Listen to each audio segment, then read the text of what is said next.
Welcome to Mechanic. Today we have a 2015 Audi Q7, and from our multimedia information system we have some other features to go over here. So we have from the main menu, or whether we hit the button, we can hit the car option, and or like I said, scroll around to the main menu. We have the car. We can do vehicle settings. And so we can change our different exterior, interior lights depending on how we like it. Driver's assist, so having to do with our parking aids. Then the AC settings. And then the servicing and the checks. Now this, we have our tire pressure monitoring, our service intervals, wiper service position.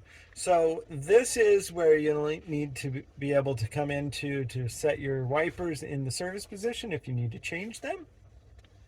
And then we can also locate our VIN number to match it with our vehicle. And then the service intervals, it's telling us in how many miles, how many days until we get our oil changed. And then we can reset our oil change interval right there if we need to. So that is the car icon for being able to do service checks on your vehicle. Thanks for watching Mechanic, where you can be the mechanic.